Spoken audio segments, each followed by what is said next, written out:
이 인간에 있어서의 가장 근본적인 문제점은 어디에서 시작이 되느냐 하면 소통이 안 된다는 거. 주위에 있는 사람들하고의 언어를 통한 의견 교환이라든가 이게 안 된다는 거죠. 보통 보면은 얘기를 한마디도 안 하고 하루를 보낼 수는 있어요. 뭐 지루하지가 않거든요.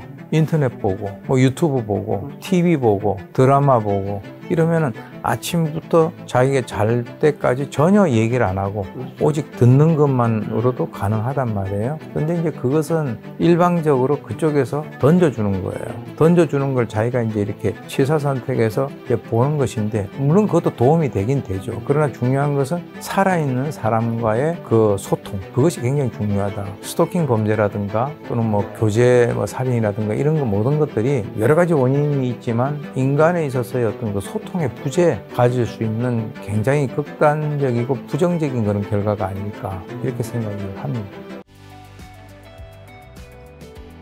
교수님께서 이제 범죄 사건을 분석하고 어떻게 보면 범죄자의 심리 같은 것도 이제 샅샅이 찾아보실 텐데, 우선 범죄자는 어떤 충동으로 인해 범죄를 좀 저지르게 되는 걸까요? 요즘에 워낙 뭐 기상천외한 범죄들이 막 늘어나고 있어서요. 맞습니다. 근데 이제 실제 범죄라고 하는 것이 범죄를 일으키는 힘이 있고 억제하는 힘이 있거든요. 일으키는 힘. 범죄로 이루어지기 위해서 기여하는 힘이 있고 그 범죄를 억제를 하는 그 두 개의 힘이 늘 대립된다라고 봐야죠. 그래서 이제 범인의 충동이라고 하는 것은 결국 우리가 이제 다른 말로 하면 범행 동기라고도 얘기를 하는데, 그렇죠. 이 범행 동기라고 하는 그런 측면에서는 이제 그 경찰에서는 좀 공식적으로 정형화 시켜 놓죠.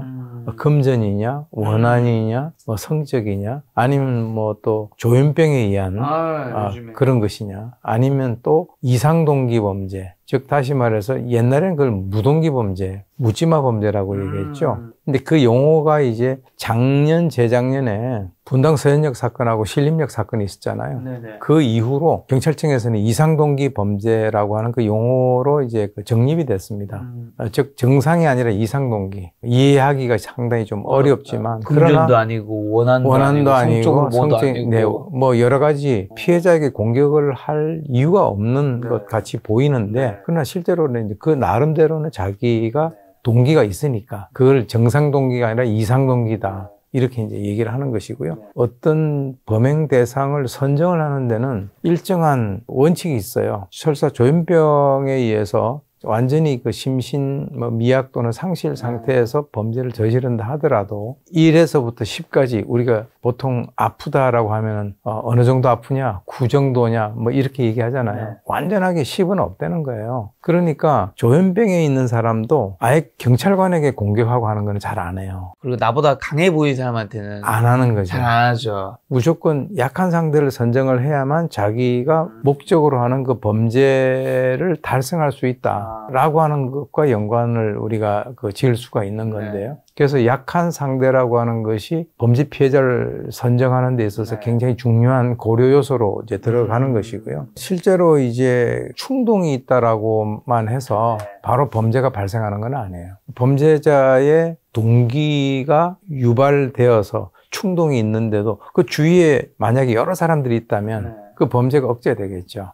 우리가 이 범죄 공식이라는 게 있어요. 수학에만 공식이 있는 것이 아니라 범죄 공식이라고 하는 것이 있는데, 범죄를 유발하는 힘과 범죄를 억제하는 힘으로 구분될 수 있어요. 범죄를 유발하는 것은 개인에 있어서의 어떤 그 욕구라든가 피해 대상이 본인이 원튼 원하지 않든 내뿜는 그러한 그 어떤 유혹의 힘. 만약에 금전이 있는데 우리가 지나가다가 10원짜리 동전이면 저걸 90이 내가 주워야 되나? 근데 거기 지나가는데 5만 원짜리가 뭉치가 떨어져 있다. 그러면 그냥 지나가는 사람은 없거든요. 그렇죠. 그걸 이제 판단한다는 거죠. 그렇죠. 그리고 이제 이것을 억제하는 힘은 개인이 가지고 있는 그 도덕적인 관념, 그러니까 성장 과정에서 뭐 남의 물건 훔치면 안 된다, 범죄 저지르면 안 된다라고 하는 그런 어떤 개인의 도덕적 관념이 있거든요. 또 하나는 그 주변에 있어서 그 피해 대상 물품이나 또는 사람을 보호하는 어떤 그 방위력이 있단 말이에요. 그것은 뭐냐면 경찰 순찰차가 근처에서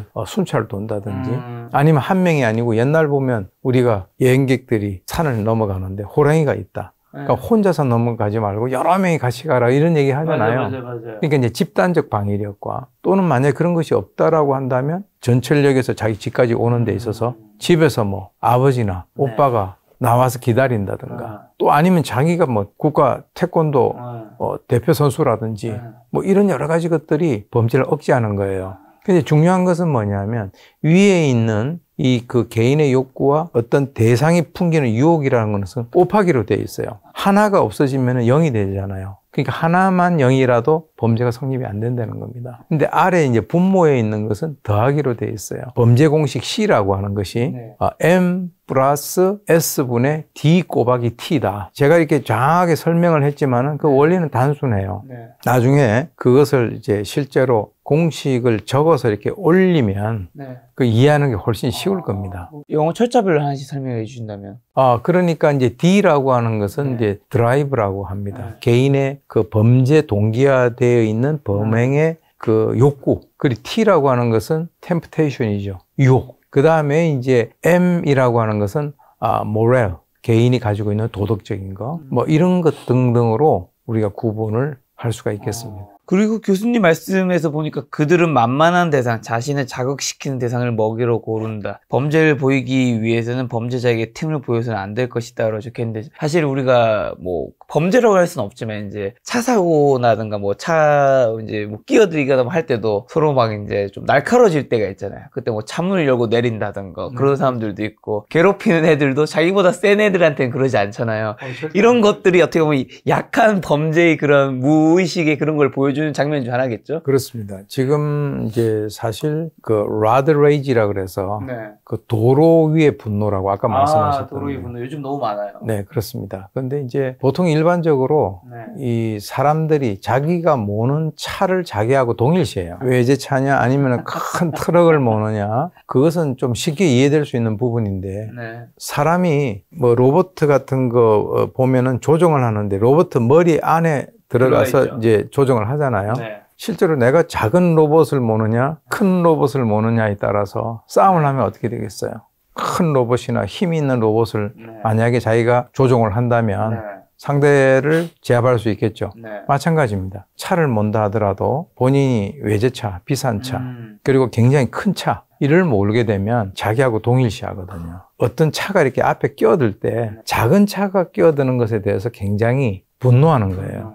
근데 이제 외제차 같은 큰 차가 들어오면 잘못 이렇게 접촉 사고 나면 본인이 감당해야 될 게 이제 상당히 크다는 걸 인식을 하는 거예요.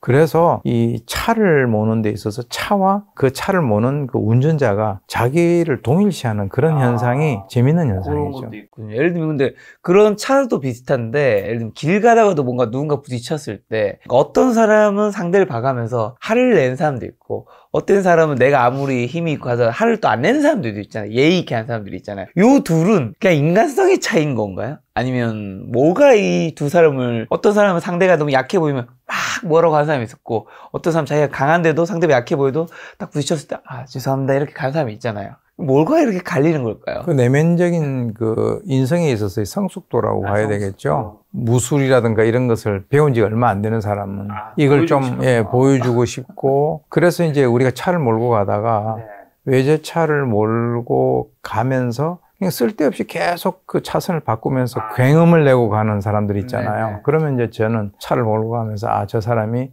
자기가 이제 저 차 뺀 지가 얼마 안 됐으니까 한번 보여주고 싶구나 하는 그런 어떤 심리를 우리가 알 수 있는데 이 인간에 있어서의 모든 그 행동들은 상호행동이에요. 그러니까 상대가 누구냐에 따라서 달라질 수 있다는 거예요.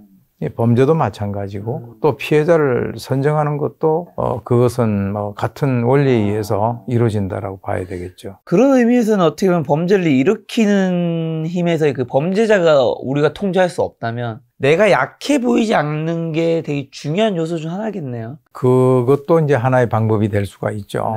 근데 이제 사실은 약해 보이지 않는다라고 해서 우리 김 작가님 같은 경우는 막 지나가면서 막 옆에 있는 화분을 발로 걷어찬다든가 이렇게 하면은 정상적인 어떤 그 인간 사회에서 생활하기가 상당히 어렵죠. 물론 그런 방법을 택하는 사람들도 있습니다. 본인이 말도 거칠게 하고, 근데 이제 결국은 본인을 상당히 피폐하게 만드는 그런 원인이 되는 것인데, 그래서 꼭 자기 스스로가 남에게 강하게 보이려고 하는 그런 것도 있을 수 있지만, 아까도 말씀드렸지만, 여성 입장에서는 그렇다고 막 여성이 지나가면서 막 유리창을 깨고 이렇게 할 수 없잖아요. 그러니까 이제 그 취약한 시간에 만약에 나가게 된다면 반드시 자기 아는 누구로부터의 도움을 받아서 그 위험한 상황을 좀 이렇게 그 헤쳐나온다든지. 조심하자. 서울시에서도 이제 요즘에는 좀 덜한 것 같은데요. 전철역에서 그 아주머니들이 조끼를 입고 그 이제 신청을 하면 거기서 있다가 신청자를 집까지 데려다 주는 그런 제도 같은 게 있었어요. 근데 요즘은 별로 잘 보이지 않는 것 같고, 가게가 있는데 그 가게에 보면 그 시에서 그 가맹을 하도록끔 해서 스티커를 줘요. 예, 그래서 이제 급한 일 있으면 거기 뛰어 들어가서 편의점 같은 데 예, 도움을 청하는 뭐 이런 그 시스템도 있는데, 그게 이제 몇 년 전까지는 좀 활성화된 것 같은데 요즘엔 좀 그런 소식은 좀 뜸한 것 같아요. 본인뿐만 아니라 자기 그 주위에 있는 여러 가지 여건이라든가 조건들을 활용하는 것, 그것도 굉장히 중요하다고 봅니다. 자, 날이 갈수록 뉴스를 보면 그런 범죄 사건들이 심각해지고 경악을 금치 못하는 범죄 수법들이 나오는데, 그 이유는 뭐 예전에는 SNS나 이런 것들이 발달 안 돼서 우리가 몰랐던 걸까요? 아니면 요즘에는 너무 다 퍼지니까 그걸 보고 모방이든 뭐 거기서 범죄자 입장에서 뭐 그걸 또 더 발전시켜서 뭘 하고 뭐 그런 걸까요? 학습 효과라고 보는데요. 뭐 여러 가지 이유가 있긴 있겠죠. 그런데 이제 일단 인간의 그 본성이라고 하는 뭐 그런 측면에서 우리가 바라볼 수도 있고, 또 하나는 옛날 같아 한 100년 전만 하더라도요. 저기 뭐 무슨 멕시코라든가 우리 지구 반대편에 있는 그런 나라에서 발생된 그 여러 가지 스토리들은 몰랐죠. 지금은 이제 실시간대로 바로바로 이렇게 전달이 되니까 본인이 가지고 있는 그런 범죄와 연관된 그 상상, 이게 또 한쪽에서는 현실이 되거든요. 딱 연결시켜버리고. 예, 그렇죠. 어떻게 보면은 정보가 지나치게 이렇게 그 확산되는 데 있어서의 상당히 그 어두운 그런 측면이 아닐까라는 생각이 듭니다. 그래서 결국은 그걸 통해서 나도 한번 해볼까? 그리고 이제 우리가 뭐 요즘 많이 나오는 그 딥페이크 같은 경우 5년, 뭐 10년 전만 하더라도 우리 상상도 못 하던 거잖아요. 이제 그런 것들이 나오니까 요즘에는 초등학생들도 그런 쪽에 관여를 하는 아이들도 나오고 있단 말이에요. 뭐 옛날 이런 얘기 있지 않습니까? 좋은 거는 별로 잘 퍼지지 않는데 나쁜 거는 가르쳐주지 않아도 본인들이 그걸 찾아서 한다는 거예요. 자, 이제 일부의 주제가 여성 범죄가 좀 많은 것도 여쭤보려고 하는데, 교제 살인이라든가 데이트 폭력 뉴스가 요즘 점차 많이 나오는 것 같아요. 그거를 하는 심리를 보고 요즘 이런 사건들이 옛날보다 많아진 게 맞나요? 옛날 같은 경우, 옛날이라고 하는 것이 뭐 조선시대 이때가 아니고 한 3, 40년 전만 하더라도 남성과 여성이 만나서 결혼을 하고 가정을 꾸리고 아이들을 놓고 또 부모가 되고 하는 이런 것들은 상당히 이제 자연스러운 거죠. 그렇죠.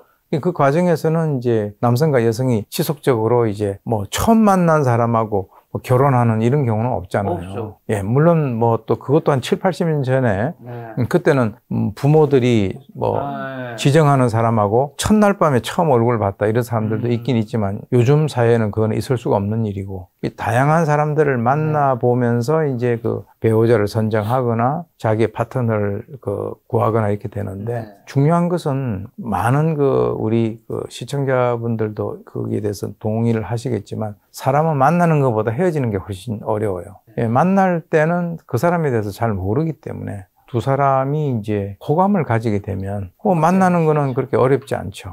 근데 이제 바람직한 것은 둘이가 딱 이렇게 만나기로 결정했다가 어느 날 둘이가 정이 딱 떨어져 가지고 딱 헤어지면 교제 살인이라든가 뭐 여러 가지 데이트 폭력이라든가 이런 게 있을 수가 없죠. 근데 이제 문제는 만날 때는 한 사람이 호감을 가지고 한 사람이 거기에 대해서 조금 주저주저 하다가 일단 만났는데 나중에 헤어질 때는 그게 시간차가 있다고요.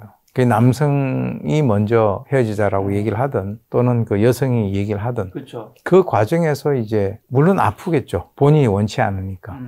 근데 그것에 대해서 어느 정도 이제 폭을 가지고 있는 사람 같은 경우는 아까도 말씀드렸지만은 지금 젊은 분들의 뭐 부모나 할아버지 세대는 상사병을 앓았죠. 헤어지고 밥 못 먹고 막 자고 옆에 막 술 마시고 그래서 이제 옆에서 막 사람들이 좀 도와주고 예, 막 같이 뭐 욕해주고 뭐 이렇게 해가지고 이제 끝났단 말이에요. 그런데 요즘에는 사실은 이제 그런 것과 연관돼서 주위에 있는 친구들하고 같이 공유를 하거나 그럴 기회가 상당히 적어졌죠. 이게 개인적인 그런 문제고 그러다 보니까 이제 특히 뭐 예를 들어서 뭐 수만 쌍이 만났다가 수만 쌍이 헤어지고 뭐 하루에도 그렇게 되지 않겠습니까? 그 헤어지는 사람이 그걸 용납을 하지 못하는 거예요. 나하고 사귀는 것은 자유인데 헤어지는 거는 마음대로 안 된다. 뭐 이렇게 돼버리면 이제 문제가 좀 심각해지는 것이고 둘이가 이제 만나는 것에 대한 그 어떤 시각 자체가 다르다라고 한다면 그 이제 제일 또 조심해야 될 것이 보통 이제 그 가해자들이 남성들이 많죠. 데이트 폭력 같은 경우에. 세니까. 네, 그렇죠. 뭐 여성이 물론 헤어지는 것에 반대를 해가지고 뭐 소주에 뭘 탄다든가 이런 경우도 전혀 없지는 않아요. 전반적인 그 트렌드가 남성들이 가해자 되는 그런 경우가 많잖아요. 맞아요. 근데 이제 이런 남성들의 여러 성장 과정이라든가 이런 것들을 보게 되면 성장 과정에서 그 정도의 그 사항을 수용할 수 있는 마음의 폭을 키우지 못했다라고 할까요?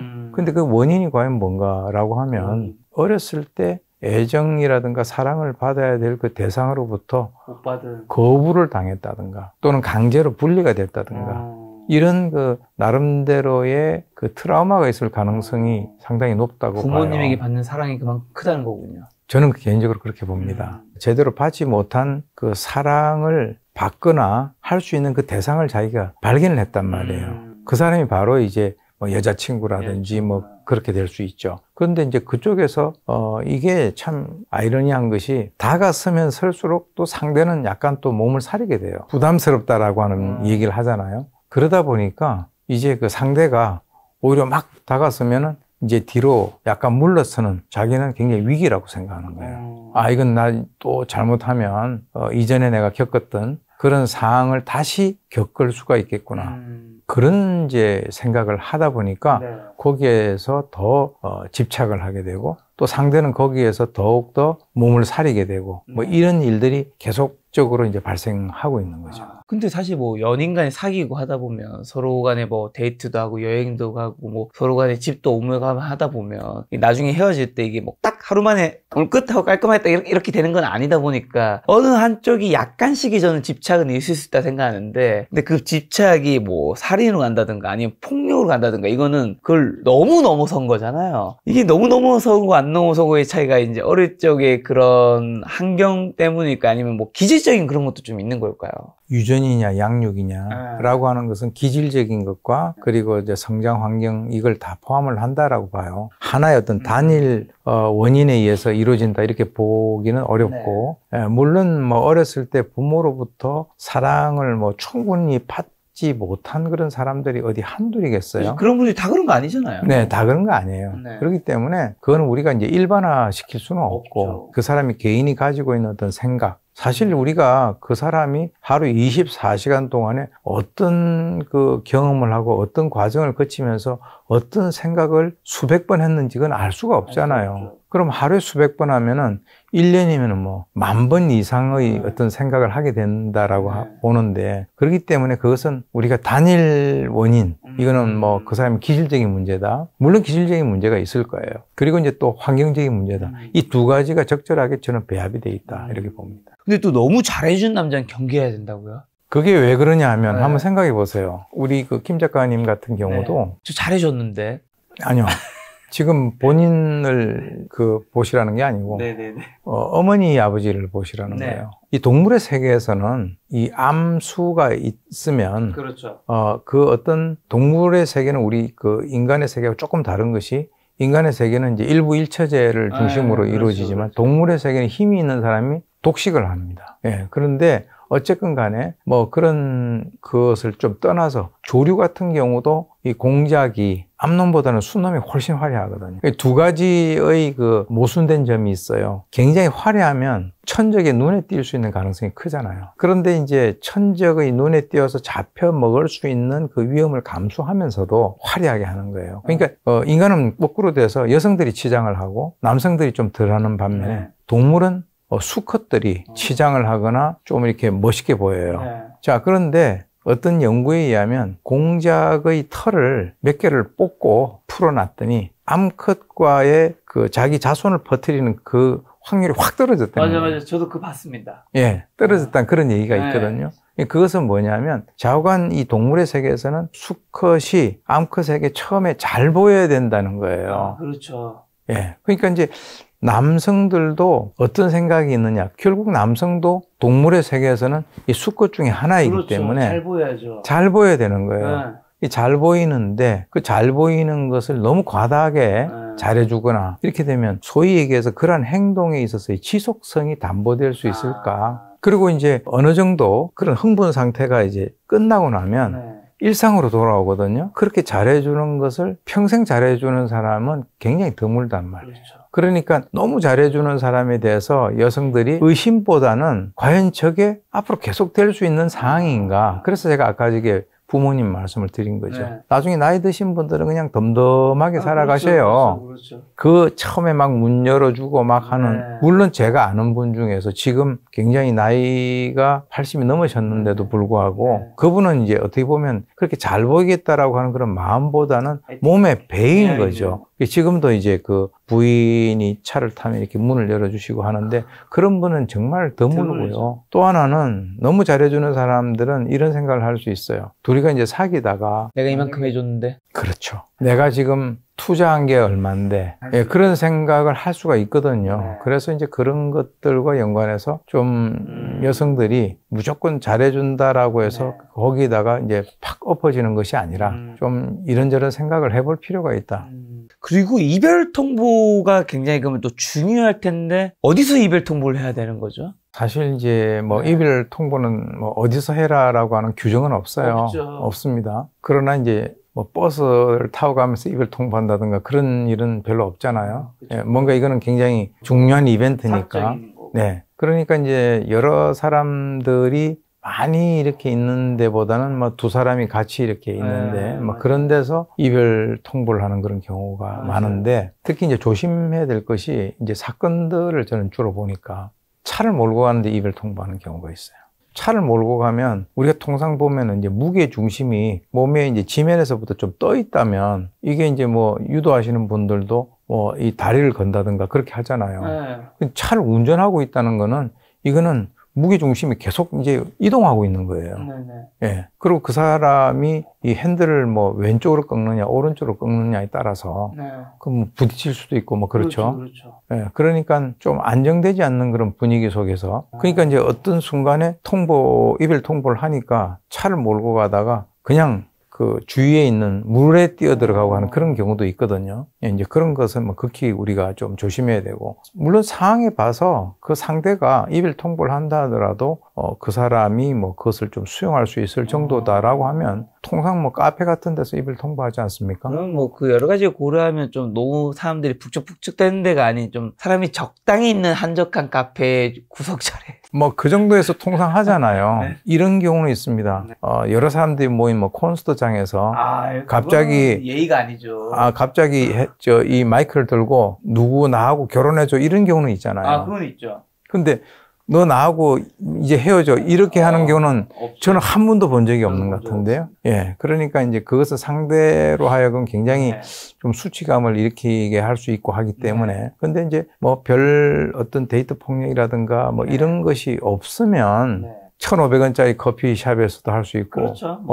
더 비싼 데서도 할 수 있고. 징조 증상이 있는 거잖아요, 약간이라도. 예, 그래서 아주 둘이가 따로 떨어져 있는 데보다는 좀 사람들이 있는 곳, 이런 곳에서, 그러니까 그 상대가 뭔가 거기에 대해서 적극적인 어떤 반사 행동이라든가 뭐 이런 것을 하지 않을 수 있는 그런 곳을 선정하는 것이 좀 필요하지 않나. 그럼 연애를 시작하고 헤어진 후에도 그렇고, 그 다음에 서로 모르는 남녀 사이에서도 스토킹 같은 범죄도 요즘 많은데, 스토킹은 보통 어떻게 좀 시작되고 방치할 경우 어떤 문제가 발생하는지. 저도 제 주변에도 이런 사건을 겪은 분이 소수지만 있더라고요. 그러니까 이걸 뭐 대처하는 게 쉽지가 않은 것 같더라고요. 뭐 경찰서 신고해도 이게 뭐 어떻게 그 사람은 구속시킬 수 있는 것도 아니고 뭐 가벼운 것들은. 지금 이제 스토킹 처벌법이 상당히 많이 강화가 됐습니다. 네. 그 이전에 많은 사건들이 있었기 때문에 네. 그 스토킹과 연관돼서 이제 그 어떤 사법적인 그런 측면의 어떤 대처도 충분히 이제 있는 그런 상태고요. 완전히 뭐 이것이 퍼펙트하다라고 볼 수는 없고요. 네. 이제 스토킹 처벌법과 연관돼 가지고 여러 가지 어떤 제도적인 문제점 같은 것도 이제 그 제시가 되고 있긴 있습니다. 근데 오늘은 뭐 여기서 우리가 사법제도를 얘기하는 것보다는 일단 어떤 그 두 사람에 있어서의 어떤 그 관계. 자, 이제 스토킹이라는 것도 이 두 사람이 사귀었느냐, 아니면 한 사람이 일방적으로 관심을 가지고 지속적으로 그 사람을 따라다녔느냐, 이런 것과도 좀 이제 그 구분이 될 수가 그렇죠. 있는데요. 근데 이제 이 스토킹과 연관돼서 좀 심각한 것이 뭐 자기 어머니하고 여동생을 포함해서 뭐 3명을 가족을 전부 뭐 살해한 그런 사건들도 있었고요. 또 이제 어머니하고 이제 그 당사자를 공격해서 어머니는 중상을 입고 당사자는 사망한 그런 사건도 있었어요. 근데 이제 이것이 결국은 그 상대에 대해서 존재하는 것으로 우리가 수용하느냐, 아니면 이쪽을 내가 소유해야 되느냐. 이 사람은 소유하기 어렵거든요. 그렇죠. 예, 그거는 자기가 예전에 뭐 노예 제도가 있을 때는 그 소유의 개념이 있죠.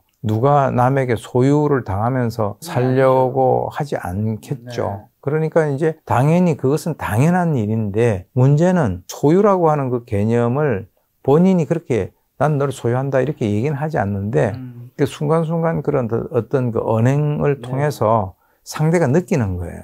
그러면 어떤 현상이 벌어지냐면, 이제 좀 나는 이 사람으로부터 벗어나야 되겠다라고 하는 그런 생각이 이제 들게 되겠죠. 근데 이제 그게 아까도 말씀드렸던 것과 마찬가지로 이게 어렸을 때의 그 우리가 어태치먼트라 그래서 애착이라는 게 있어요. 애착이라고 하는 것은 이제 그 자기하고 굉장히 어렸을 때 밀접하게 만나는 그 대상이 이제 어머니가 이제 주로 대상이 될 수 있는데, 그렇죠. 그 애착이 적절하게 잘 이렇게 형성이 되면 문제가 없는데, 그게 이제 여러 가지 어떤 그 문제로 인해서 애착 장애가 돼버리면 그때부터는 집착으로 이제 변질될 수가 있다는 거죠. 좀 약간 두 사람이 어떤 그 관계를 유지한다라고 하는 것은 폭이 좀 있어야 되거든요. 사사건건이 그것에 대해서 간섭하고 또 그 사람의 행동, 일거수일투족에 대해서 확인하고 이렇게 하면 그건 상대가 이제 견디기가 어려운 그렇죠. 거죠. 사실은 이런 게 있어요. 이제 통제를 하는 데 있어서 지배적 통제라고 해서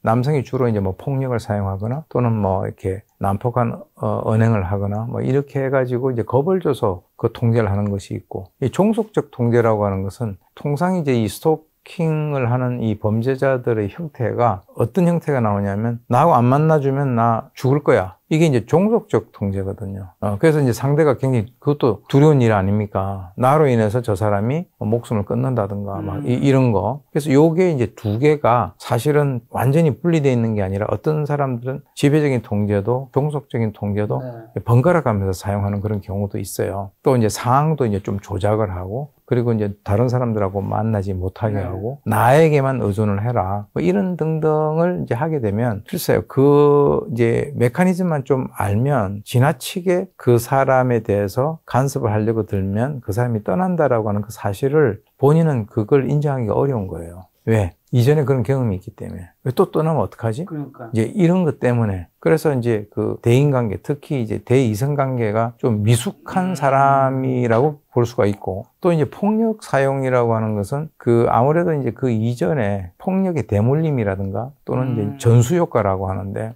집에서 만약에 뭐 이런 상황이 있다. 아버지가 어머니를 아이들 본 앞에서 폭행을 한다. 그럼 아이들은 굉장히 불안하고 아버지라는 존재가 싫겠죠. 근데 이제 그것이 계속 좀 연속이 되면 그게 좀 꽤 효과가 있는 방법이다.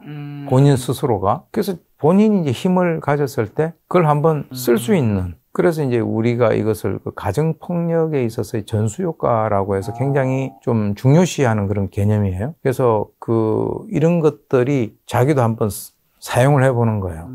사용해보고 일단 한번 그 길로 이제 들어가면 본인이 이제 빠져나오기가 힘든데, 이전하고 좀 달라진 점이 여성들이 그런 폭력을 당하고 참으면서 별로 사는 사람이 없다는 거죠. 그렇죠. 옛날과 다르죠. 옛날은 자녀를 생각해서 가정을 깨지 않기 위해서 이제 그런 것을 좀 참고 견뎠는데 지금은 그렇게 되면 바로 가정이 깨져버리는 거죠.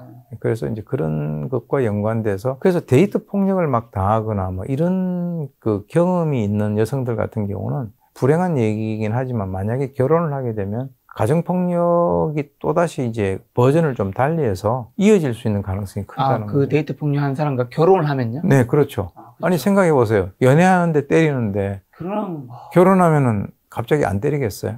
그럴 리가 없어. 훨씬 더 때릴 수 있는 가능성이 높아지죠. 그래서 이제 이런 분들 같은 경우는 이제 소위 얘기해서 이제 사회 정서적인 역량이 좀 떨어진다. 이건 뭐냐면 남들하고 뭐 이제 그 더불어 일하고 어울리고 어떤 그 집단 지능, 누구한테 좀 물어보고, 그래서 내가 이거 하는 행동이 이게 맞느냐, 그렇죠. 뭐 이런 것과 의논할 수 있는 그 대상, 그런 것을 발휘하기 위해서 반드시 필요한 능력이 우리가 이 사회 정서적인 역량이라고 얘기를 하거든요. 거기에 이제 또 하나는 또 이제 그 회복 탄력성이 상당히 떨어진다. 회복 탄력성이라고 하는 것은 이 용수철 같이 돼가지고 어려운 상황이 이제 왔을 때 비관적으로 바라보느냐, 아니면 좀 긍정적으로 바라보느냐. 예컨대 어렸을 때 뭐 다른 친구들에 비해서 자기 가정이 좀 경제적으로 좀 떨어지고 부모가 상당히 좀 바빠서 정서적인 케어를 못 받고 자랐다 라고 한다면 이 두 가지로 나눌 수 있죠. 그럼 이걸 내가 극복해서 내가 뭔가 노력을 해서 여기서 좀 이렇게 더 나은 방향으로 가야 되겠다.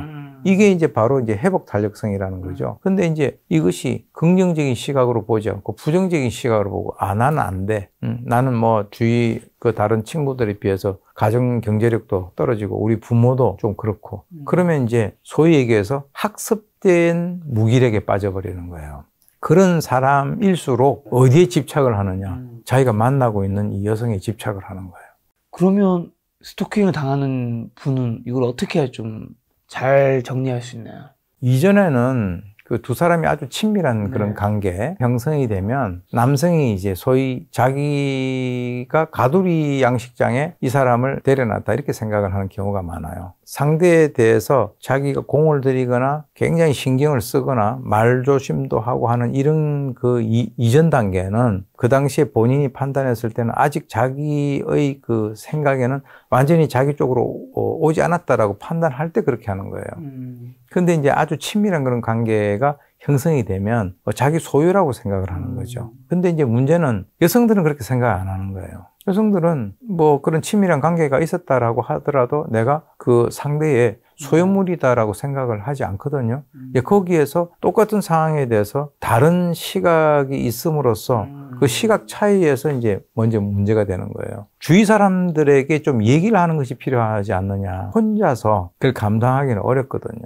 통상 이제 그 정신적인 조정을 한다든가 할 때는 이 주위에 있는 사람들하고 분리를 시키려고 하는 것이 본능이에요. 이 두 사람 간의 관계에서 뭐 폭력이 있거나 뭐 이렇게 고통을 당하고 있는데 제3자의 객관적인 시각에 봤을 때는 이게 말도 안 되는 거거든요. 다른 사람에게 얘기하면 친구라든가 부모라든가 이런 사람들이 그건 말이 안 된다. 이렇게 이제 될 수가 있는데 그렇지 않고 혼자서, 예컨대 이제 요즘에 여성들 같은 경우는 혼자서 부모하고 떨어져 가지고 생활하는 사람들이 많잖아요. 그러니까 본인이 판단을 해서 이것이 뭐 옳은지 그런지는 정확히 판단은 안 되지만 좌우간 그 당시에 옳다라고 생각하면 그렇게 이제 행동을 하는 거예요. 그것이 과연 옳은 것이냐. 오히려 이 스토킹 범죄를 당할 수 있는 그럴 가능성을 본인 스스로가 더 높이는 것은 아닐까라는 것에 대해서 한번 생각을 해볼 필요가 있고요. 주변 사람한테 도움을 요청하면서 의견도 구해보고. 의견 구하고, 사실은 이게 스토킹 피해자나 스토킹 범죄 가해자 둘 다 마찬가지예요. 이 인간에 있어서의 가장 근본적인 문제점은 어디에서 그 시작이 되느냐 하면 소통이 안 된다는 거.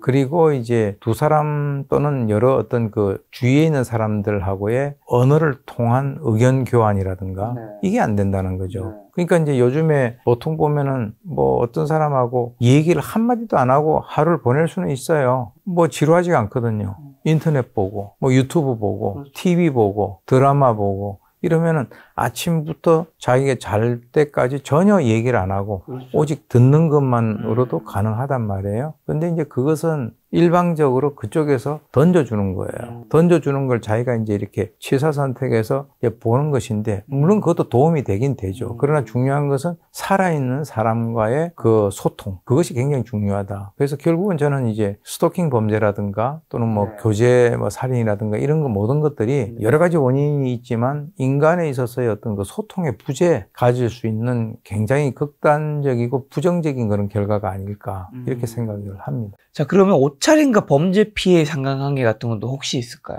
원칙적으로 보게 된다면 인간의 완전한 어떤 그 자유의지에 의한 선택이라고 한다면 인간 사회에서 금지하고 있는 나체로 다닌다든지 뭐 이런 것들은 인간 사회에서 허용이 되지 않잖아요. 그렇죠. 예, 그런데 이제 뭐 사실은 그 노출을 뭐 이전에는 뭐 무릎 위 뭐 30cm냐 뭐 이런 경우도 있었잖아요, 옛날에는요. 근데 이제 지금은 이제 그런 것들이 없어졌기 때문에 본인의 어떤 그 자기 의지와 주관에 의한 선택이에요, 사실은.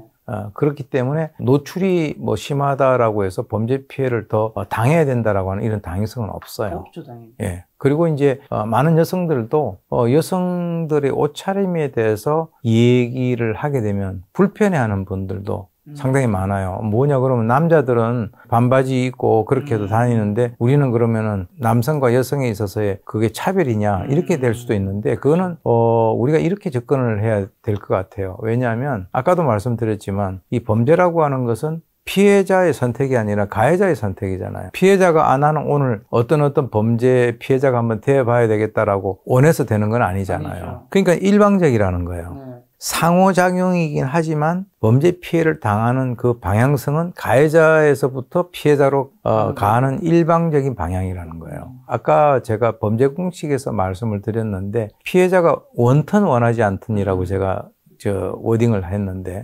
자기는 이렇게 옷을 과도한 노출을 갖다가 하는 것에 대해서 나는 범죄 피해를 당할 거다라고 예측을 하면서 그렇게 입고 다니는 사람은 없죠. 없겠죠, 당연히. 네. 근데 이제 문제는 그 범죄자라고 하는 것은 모든 일반적인 남성들이 아닙니다. 그렇죠. 예, 그 아주 특정된 동기화되어 있는 그 범죄자가 나름대로 판단하는 것에 의해서 선택이 될 수 있기 때문에 그것을 우리가 조심하자라고 하는 뜻이지 남성과 여성에 있어서의 그렇죠. 차별적 시각으로 접근하는 것은 아니라는 겁니다. 옷차림에 있어서 그분이 잘못했다가 아니라 아니에요. 가해자에게 그 범죄 대상에 들어갈 확률이 조금 높아갈 수 있다. 만약에 그렇다면 조심하자. 보완할 수 있는 방법은 있어요. 주위에 사람들이 많으면 돼. 근데 이제 아주 극단적인 그런 상황을 본다면 막 술에 취해 있거나 그 다음에 이제 노출이 좀 심하거나 거기에다가 혼자서 밤늦게 걷고 있다. 그러면 굉장히 자기 스스로를 위험에 노출시킬 수 있는 그런 부분이 되잖아요. 그러니까 뭐 그렇게 할 수도 있어요. 그렇게 되면 반드시 자기를 보호해줄 누구를 옆에 그렇죠. 좀 이렇게 오라고 한다든지 이런 게 필요하다는 것이지 옷의 노출에 대해서 하나의 요소에 대해서 딱 집어가지고 이것은 옳다 그러다라고 얘기하는 것은 아니라는 겁니다. 그리고 요즘에 사실 성추행, 성희롱, 성폭행 이런 단어가 많이 들리는데 뭐 뒤에 범죄들이야 너무나도 명확하게 범죄를 알 수 있는데 성희롱 같은 경우는 이게 경계가 애매한 지점이 있단 말이죠. 특히 기성세대와 이제 MZ세대의 이런 시각 차이도 있고 예를 들면 예전에는 누구 보고 예를 들면 뚱뚱하다고 하면 당연히 잘못되고 한 거지만 잘생겼다. 이쁘다. 이런 거는 이제 칭찬으로 생각하는데 또 한쪽에서는 왜 그런 말을 하는 거냐. 이건 성희롱 좀 이렇게 또 많이 생각한단 말이죠. 요 성희롱의 경계는 뭘 좀 기준으로 삼아야 될까요? 사실 이제 요즘에 이제 그런 것들이 많이 그 논란이 되기 때문에 아예 그냥 외모에 대한 말을 하지 마라. 그 언급 자체가 상당히 위험할 수 있어요. 왜 그러냐면 그것이 이제 얘기하는 사람의 의도는 그렇지 않았다라고 하더라도 그것을 받아들이는 사람의 입장에서는 내가 뭐 수치감을 느꼈다. 나는 희롱당하는 같은 느낌을 받았다. 이렇게 나오면은 그건 또 논란이 될 수가 있거든요. 그렇죠. 그래서 저는 이게 이제 그 성희롱과 성폭력이라든가 이런 것들을 이제 좀 사실은 성희롱, 성폭력은 세 단위가 똑같고 뒤에 붙는 뭐 폭력과 희롱이 다르다. 이거는 너무나 나이브한 그런 그 해석이고요. 실제로 이제 성폭력이라고 하는 것은 형사처벌 대상이 되는 겁니다. 그렇죠. 근데 이제 성희롱이라고 하는 것은 법적으로 보면은 이게 남녀 차별금지법에 의해서 규제가 되는 거예요. 남녀 차별. 고용관계에 있어서 이루어지는 일체의 성적 행위다. 그러니까 이제 예를 들어서 뭐 위에 있는 직장 상사가 직장 그 밑에 있는 부하 직원에 대해서 뭐 얘기를 한다든가 또 요즘에는 꼭 이렇게 상사뿐만 아니라 아래에 있는 사람이 윗사람에 대해서 희롱을 하는 경우도 있어요. 예를 들어서 어떤 게 있냐면 군대에서 여군 간부에 대해서 병사들이 희롱을 하는 게 있어요. 뭐 몸매가 어떻다. 아까 말씀하셨지만 뭐 뚱뚱하다 이런 식으로 그런 식으로 하는 경우도 있단 말이에요. 그렇기 때문에 이게 이제 세 가지로 나눌 수 있는데 육체적인 거, 언어적인 거, 시각적인 행위로 나눌 수가 있어요. 그런데 이 모든 것들이 사실은 사회 통념상 그 피해를 입는 사람이 성적인 굴욕감 또는 수치감을 느낄 수 있을 정도의 왜냐하면 이런 것들을 이제 뭔가 법적으로 규정을 해놓지 않으니까 뭐 옛날에는 보면 뭐 그래야지 시집을 뭐 잘 가지 뭐 술 따러 뭐 이제 이런 일들이 좀 있죠. 많았잖아요. 그런데 이제 그때는 그냥 그런가 보다. 그리고 뭐 특히 저 위에 있는 그 직장 상사가 자기에 대해서 좀 특히 뭐 격려를 한다 뭐 이런 식으로 좋게 좋게 생각을 했는데 사회 분위기라든가 어떤 그 기준이라고 하는 것은 시간에 따라서 시대에 따라서 지속적으로 바뀌고 있는 거예요. 그러니까 이제 이런 것에서 어떤 문제가 되는 남성들 같은 경우는 그런 시대 흐름이라든가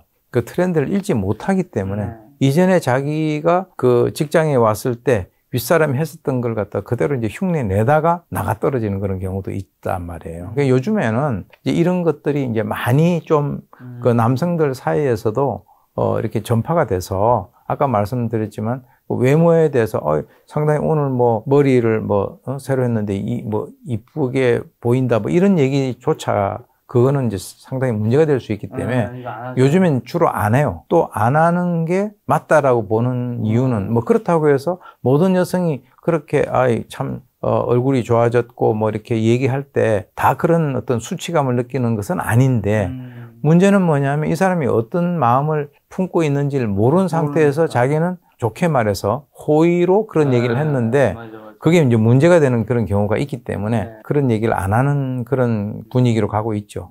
일상적인 장소에서 아무래도 좀 많은 일이 생기는데 성희롱, 성폭력 관련 대응 방법 아무래도 이런 순간에 수치스러울 수도 있고 뭔가 대처가 당황스러울 수도 있잖아요. 좀 어떻게 대처해야 될까요? 글쎄요, 사실 여기에 대해서 대처를 한다라고 하는 것이 불시에 그런 일을 당한 사람들의 입장에서는 내가 이거 어떻게 해야 되는가라고 생각은 할 수 있지만 그걸 행동으로 나타내기는 쉽지가 않아요.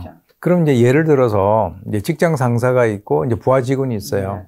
지금까지 이제 별다른 얘기가 없다가 갑자기 본인이 생각할 때는 성적인 수치심을 느낄 수 있는 또 이건 아닌데 왜 이 여러 사람들 앞에서 그런 얘기를 하지? 물론 거기에는 이런 것도 있을 수 있어요. 그 상대가 술이 취했다든지 좀 약간 이제 느슨해졌단 말이에요. 그렇죠. 그런데 이제 그 앞에서 막 바로 왜 나를 성희롱하느냐 뭐 이런 얘기를 하기는 쉽지가 않아요. 그래서 저는 그런 그 상황이 됐을 때 오히려 이제 이 피해 당사자보다도 주위에 있는 사람들이 지금 과장님 좀 실수하는 것 같네? 아니면 뭐 술이 좀 많이 취한 것 같네? 뭐 요 정도 같으면은 굳이 피해자가 거기에 대해서 얘기를 갖다가 하지 않아도 그 이제 조금 그러한 그 분위기가 주위 사람들에게 알려지게 되겠죠. 근데 이제 문제는 그걸 이제 한 번, 두 번 해서 지속적으로 그렇게 된다. 그럼 얘기해야죠. 그럼 문제가 되는 회사에도 거죠. 이야기하고. 그거는 이제 그 자리에서 직접 얘기하는 방법도 있지만 제가 볼 때는 좀 술이 깨고 그 다음날 정상적인 그런 상황이 됐을 때 어저께 그런 얘기를 제가 들었는데 그게 이제 처음이 아니고 한 서너 번째 그렇게 했다. 그렇게 안 했으면 좋겠다. 라고 아주 이제 정색을 하고 얘기해야죠. 이 얘기를 갖다가 하지 않으면 또 할 거죠. 계속되죠. 그거는 이제 그렇게 두세 번 정도의 과정을 거치면 아마 주위 분들도 이해를 하지 않을까. 근데 이제 이것이 그 이전에는 너무 좀 까칠하다. 뭐 그걸 가지고 하느냐 이런 분위기도 있었는데 저는 지금은 그게 그 정도 얘기해도 충분하다라고 봅니다.